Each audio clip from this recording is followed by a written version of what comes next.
Well, good afternoon, everyone. Thank you for being here today. It is my pleasure to introduce the Secretary of Defense, Lloyd Austin III, and Chairman of the Joint Chiefs of Staff, General C.Q. Brown, Jr. The Secretary and the Chairman will deliver opening remarks, and then we'll have time to take a few questions. Please note that I will moderate those questions and call on journalists. Due to time constraints, would ask that those I call upon limit their follow-up questions to give your colleagues a chance to ask their questions. Secretary Austin, over to you, sir. Thanks, Patrick. Well, good afternoon, everybody, and thanks for joining us. General Brown and I have just come from the 22nd meeting of the Ukraine Defense Contact Group, and I'm grateful to the some 50 countries from around the world that joined us again today. The contact group heard directly from Ukraine's defense leaders, including Minister Umerov. They gave a valuable update on Ukraine's defensive operations across the front line, including the new Russian offensive around Kharkiv. We met today at a challenging moment for Ukraine. Putin's forces have opened another front to seize sovereign Ukrainian territory. And the Kremlin's invaders are obliterating Ukrainian villages, killing innocent civilians, and bombarding civilian infrastructure, including dams and power plants. Ukraine's defenders are in a hard fight. But Russian troops are paying a high price for Putin's aggression. Now, Putin is betting that eventually Ukraine will fold. And he's betting that this contact group will crumble, but he's wrong. And today we saw again why. Ukraine is fighting for its life, which gives it the huge strategic advantage of a just cause. And meanwhile, Putin is trying to wage a 19th century war of imperial aggression in the world of 2024. That's a terrible idea and a terrible strategy. Ukraine's forces are fighting the Kremlin's war of choice with ingenuity and skill. And they are making excellent use of the capabilities provided by the members of this contact group. We spent a lot of time today on life-saving air defense systems, which are helping Ukraine stave off waves of Russian missiles, Iranian UAVs, and North Korean munitions.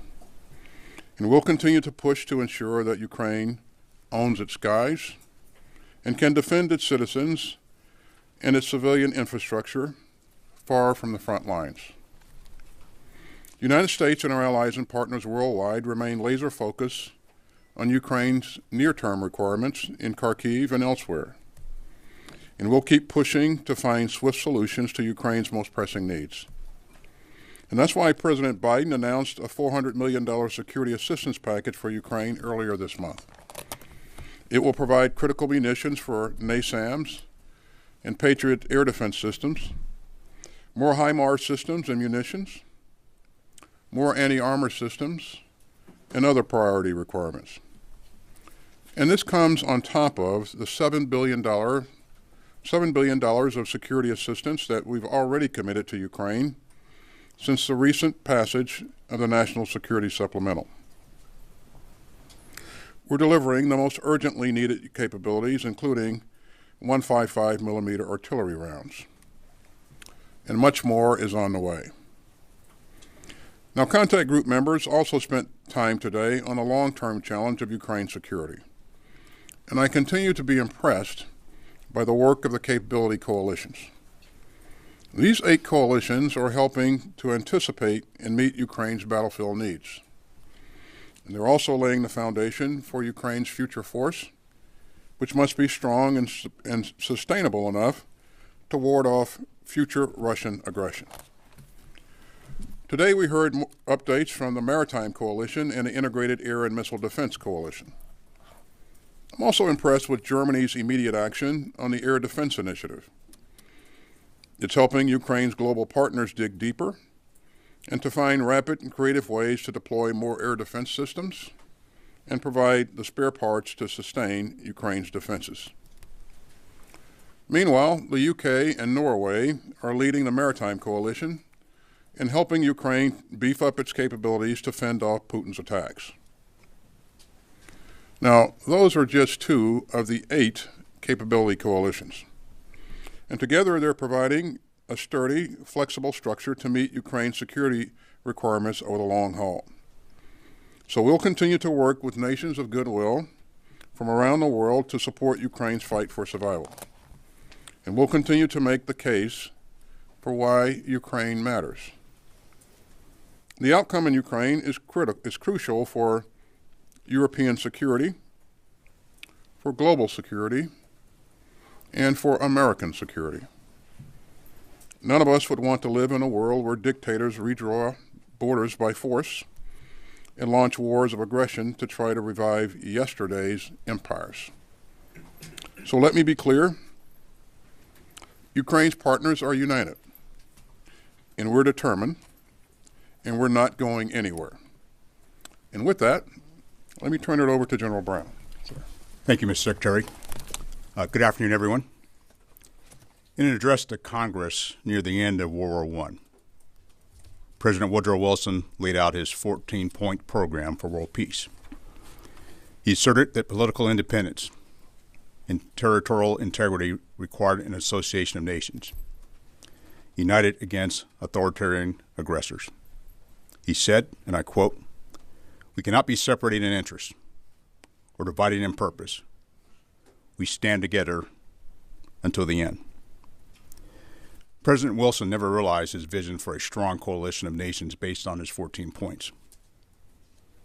The world had to endure a Second World War, a war more brutal and more costly than the first, before there was collective will to come together in common purpose. The principles President Wilson championed form the basis of the international order we live in today. That order is being challenged by Russia's illegal and unprovoked attack on the sovereign nation of Ukraine.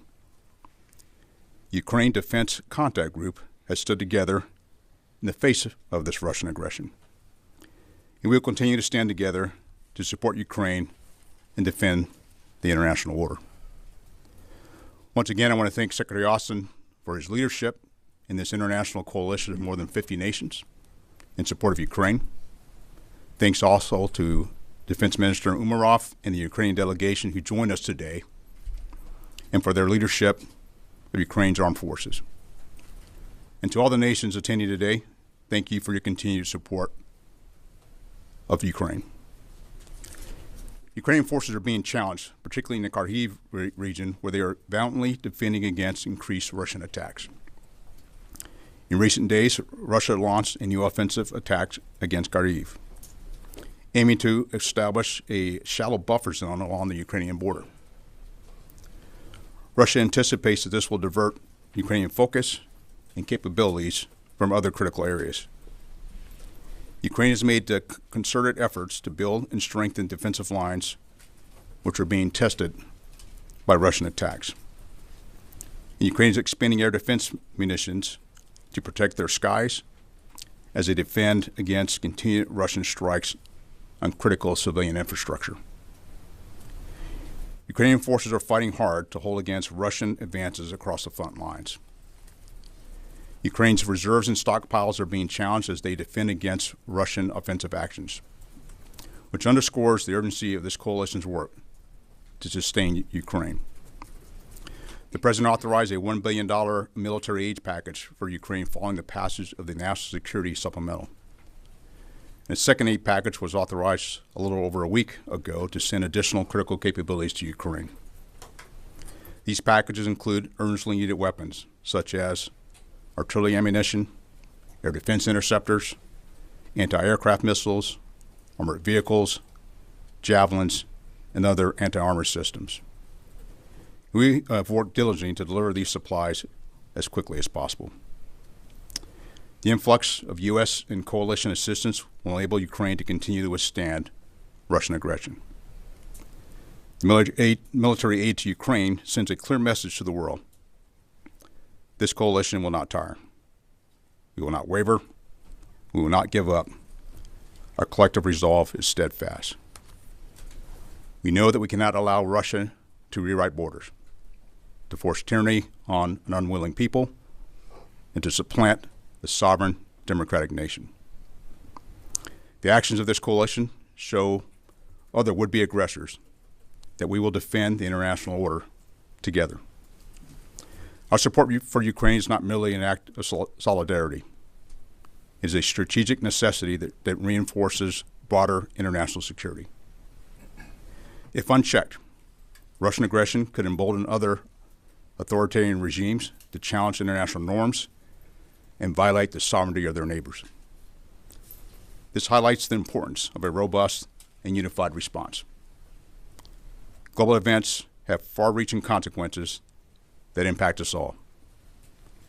Our collective actions today will shape the geopolitical landscape of tomorrow. This is what President Wilson understood. Safety and prosperity for all nations can only be won through unified and cooperative effort. President Wilson understood that peace and security are more than just words. They require constant work and action on the part of nations coming together for a common purpose. The Ukraine Defense Contact Group is committed to that work. Thank you, and I look forward to your questions. Thank you both, gentlemen. Our first question will go to Associated Press, Tara Kopp. Thank you for doing this. Mr. Secretary, I wanted to ask you about Iran. Does the Pentagon have any indication that the helicopter crash in Iran that killed President Raisi was anything other than an accident? And have you directed any force posture changes in case there's unrest following these deaths? And then for Chairman Brown, I wanted to ask you about Senior Airman Roger Fortson. What would you like to say to Fortson's family? And more broadly, what would you like to say to Black service members who are wondering if it matters whether they serve? No matter what they do, there's still law enforcement that see them as a threat. Thanks, Tara. Regarding the death of Iran's president in the very unfortunate helicopter crash, we continue to monitor the situation, but we don't have any insights into the cause of the accident at this point. And certainly, I know the Iranians are investigating or will investigate, and so we'll see what the outcome is once their investigation is complete. In terms of our force posture, I don't have any announcements to make, and again, this is something that we'll continue to watch, and I don't necessarily see any broader regional security impacts at this point in time, Tara. But at this time, you have no indication that there was anything other than an accident that brought this helicopter down?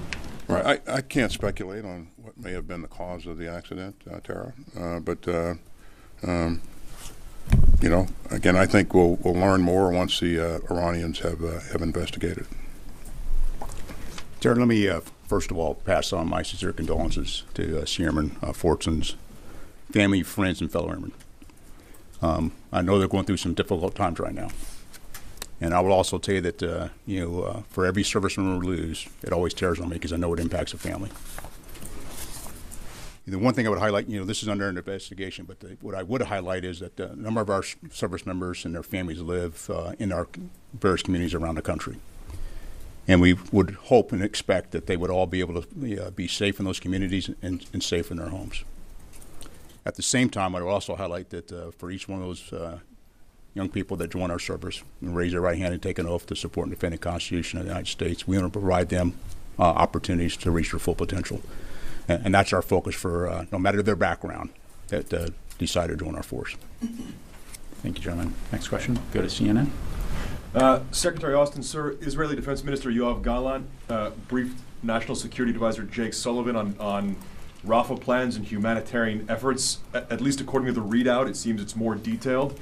Have you seen the plans that Sullivan was briefed on, and does it meet the requirements of what you want to see in terms of what Israel needs to do before an operation in Rafah?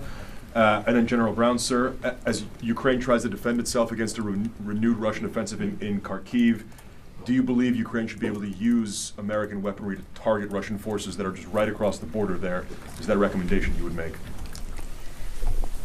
Thanks. I've not seen the information that was briefed to Mr. Sullivan, but as you know, I talk to Minister Gallant every week, and I would expect that he would detail the information in that briefing to me as well. So, and I'll talk to Jake Sullivan as soon as he's available. But because of that, I won't speculate as to whether or not it meets any kind of requirements. But again, we've been clear about what we think is very, very important, and that is to make sure that the civilians that are in that battle space are moved out of the battle space before any activity occurs in that city. So we'll see what happens. So. Our focus in support of Ukraine is being able to use capabilities, particularly the things that will impact the close battle in various areas. And we're paying attention to what's going on in and around Kharkiv. I won't publicly talk about what I might advise, but as we continue to support them, I'll continue to work with the Secretary as we make recommendations going forward. But the real key point is using the capabilities that we provided them in the close battle in the areas that they are doing on the fronts that they're already operating on, as well as into Crimea. Okay, let's go to Washington Post. Hi, nice to see you all. This question's for both of you regarding going back to the Rafah operation and following up on Oren's question.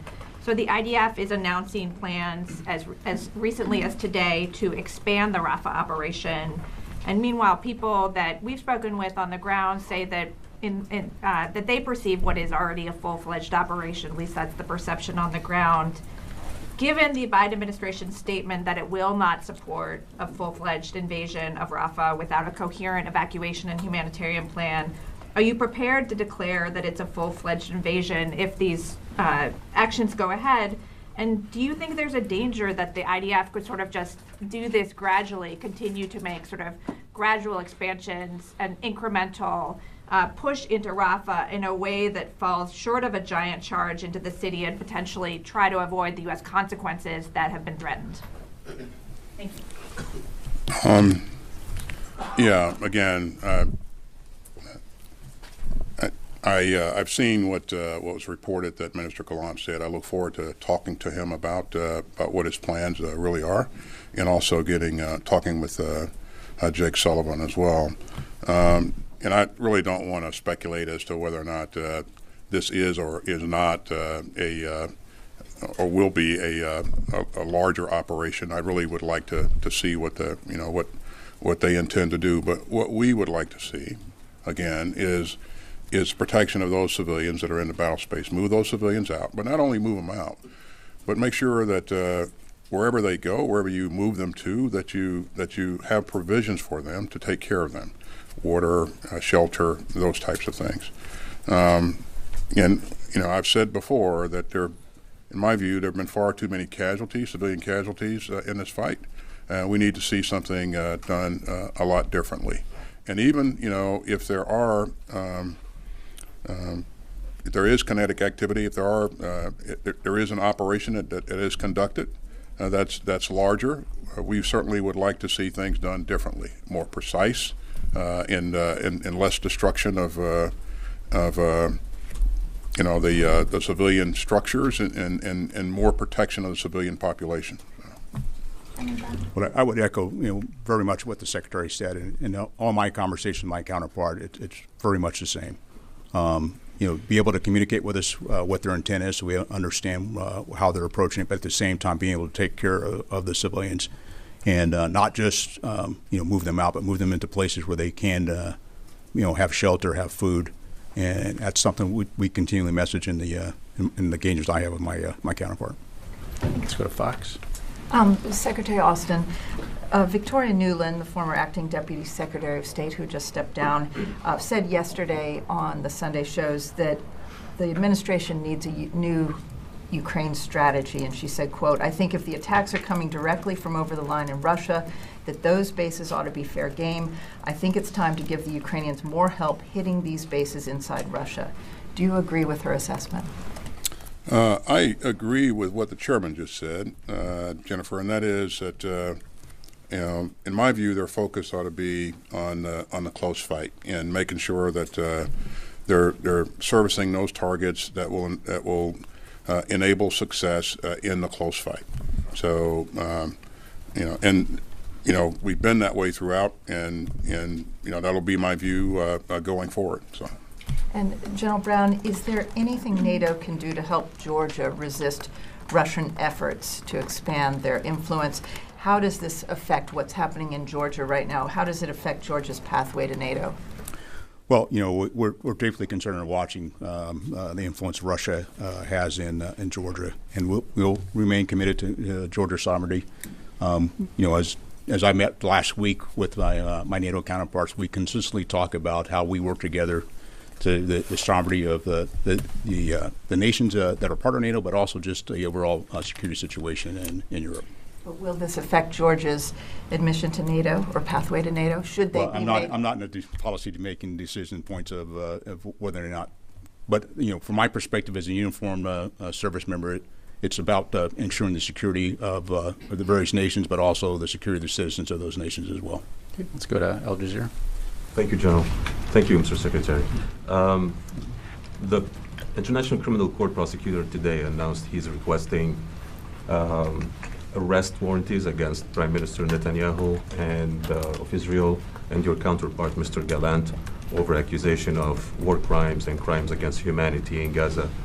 My first question, will your administration support this case, and will you cooperate with the court on this case? And the second question is, the U.S. being the main supporter of Israel, and in light of this case, will you reconsider the provision of weapons to Israel, some of which have been used to kill Palestinian civilians, according to President Biden?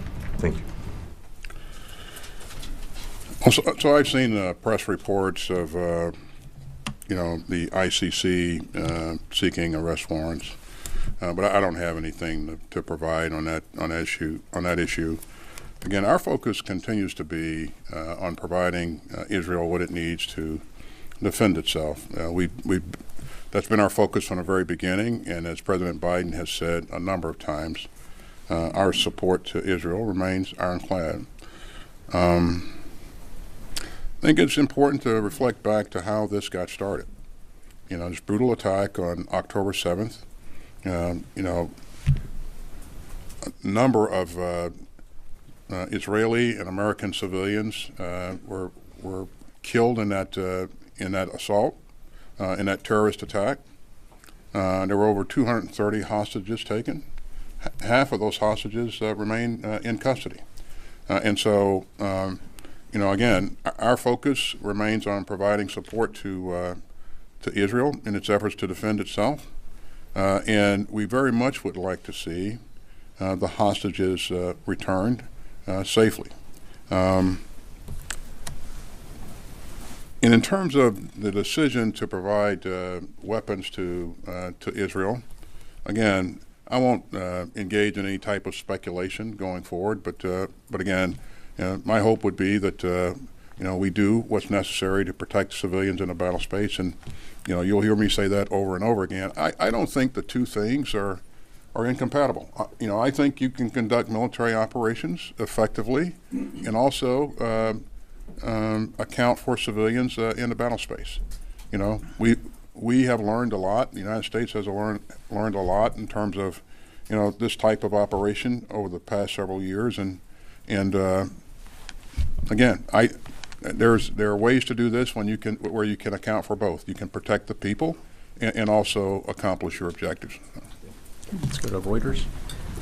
General Brown, could you explain, you've been quoted talking about the inevitability of U.S. advisors in Ukraine, working with Ukrainian forces. Can you explain a little bit about why that is necessary and what it would take to make that happen? And Secretary Austin, on the ICC, President Biden has called it, the arrest warrants, outrageous. This department had said it would work with the ICC to provide evidence about Ukraine. Is that work continuing? How does this decision affect those Pentagon efforts? Thank you. So let me put that discussion into context. If you go back before February of 2022, we had our U.S. military members in there while working and training with the Ukrainians, and that's not the case right now. And when I said that we would be able to do that eventually, once this conflict is over and we're in a better place, then I would suspect we would be able to bring trainers back in. But right now, there are no plans to bring U.S. trainers into Ukraine. So on the On the question of the ICC, again, as I said earlier, I don't have anything to add on the reports that we've seen here recently. Regarding the question of whether or not we'll continue to provide support to the ICC with respect to crimes that are committed in Ukraine, yes, we continue that work. Time for just a couple more. Let's go to NPR. Mr. Secretary, I wanted to go back to Rafah. You said you haven't received a detailed military plan from the Israelis about the way ahead there. What about the humanitarian plan? You say you want them to care for these hundreds of thousands of people displaced, provide food, shelter, medical care. Have they given you any indication about how they plan on doing that? Early on, we received a conceptual brief on how they were going to put measures in place to take care of the population that moved out of that battle space. And the things that are required to support that plan, we've just not seen. I've not seen those elements go into play. And so, my view is that there's more work to be done, and my view is also that this takes time. And so, again, those things that I think need to be in place to take care of people whenever they migrate from one place to another. Again, I've not seen evidence that those things are in place yet. So. Well, can you give us a sense of the concept that they gave you? Any details on that to us? I'll leave that to the Israelis to brief their concept. But yeah, it's one thing to have a concept. It's another thing to actually put it into play. So let's go to NBC. Mr. Secretary, you said that it is possible to conduct operations and also account for civilians in the battle space, and I wonder, on Rafah, given your extensive military experience, what you're seeing happen in Rafah right now, do you think that Israel is doing that, conducting their operations and accounting for civilians in the battle space? And then, Mr. Chairman, on the idea of Ukraine conducting strikes inside Russia, I wonder if you can say, are you confident that none of the long-range ATACMS that the U.S. has provided have been used to strike inside Russian territory? So regarding what Israel's doing inside Rafah, what we've seen thus far is a limited action that's been focused on the Rafah border crossing. And again, it's reported that Minister Gallant said that he looks to expand operations going forward. Now, I look forward to having that discussion with him to understand, what his intent is and how he's going to do that. But again, what we want to see is civilians accounted for and moved out of that battle space before anything happens. We've been clear about that throughout. As you well know, I think before this fight kicked off in Gaza, there were some 275,000 or so people that lived in and around Rafah. That number grew to 1.25 million or so, and that's a big jump, and that's a lot of people in a very compressed battle space. That's in a very difficult urban area, and as you know, urban combat is very, very intense, very difficult to begin with. So unless you account for those civilians and do things differently, then I think you stand to have a lot more casualties going forward, and that's something that we'd like to see change. Let's go to Scripps. Yeah, I am confident the ATACMS that we provided have not been used in Russia. They've been used in targets in Ukraine. Secretary Austin, the Russians, they're flying bombers in Russian territory with glide bombs that are having a devastating impact on the battlefield inside of Ukraine. Should the Ukrainians be able to use American air defenses to hit those Russian bombers in Russian territory? Well, again, you can diagram a number of different cases for, whatever. I would say that we have been clear about providing Ukraine the ability to defend its sovereign territory. And again, the dynamics of an aerial engagement, I leave it up to the experts, but certainly, our expectation is that they continue to use the weapons that we provided on targets inside of Ukraine. Now, the aerial dynamics a little bit different, and so, but again, don't want to speculate on any one or any type of engagement here at the podium. So, it's off limits or not off limits? So, final question. We'll go over here. Thank you. Mr. Secretary, are you concerned that Iran is going to try and blame Israel or even the United States for the crash that killed the president yesterday? And for General Brown, Israel is also conducting operations in northern Gaza, even though they've said that they previously said that they had defeated Hamas there. So, particularly given your personal experience fighting terrorists in the Middle East, do you believe that Israel can achieve its goal of fully eliminating Hamas? The United States had no part to play in that crash, and that's a fact, plain and simple. So. And Israel? Are you afraid they're going to blame Israel? I won't speculate as to what they'll blame. Again, they have to conduct an investigation to see what the cause of the crash was. It could be a number of things: mechanical failure, pilot error, you name it. So. To your question about northern Gaza, and based on experience, not only do you have to actually go in and clear out whatever adversary you're up against, you have to go in and hold the territory, then you got to stabilize it. The Israelis did not actually, once they cleared it, didn't hold, and so that allows your adversary then to repopulate in areas if you're not there. And so that does make it more challenging for them as far as being able to meet their objective of being able to militarily destroy and defeat Hamas. Do you think they will be able to do that? Well, I mean, Hamas it's not just an organization; it's a ideology, and so you got to think about the overall piece of being able to provide security not only for Israel but just there in the region is going to take a concerted effort, not just from a military piece, but it's also how we work the humanitarian assistance, which is why we focus so much. Secretary talking about humanitarian assistance and protecting the civilians that are there in Gaza. Secretary Austin, General Brown, thank you very much, gentlemen. Ladies and gentlemen, this concludes our press briefing. Thank you. Thanks.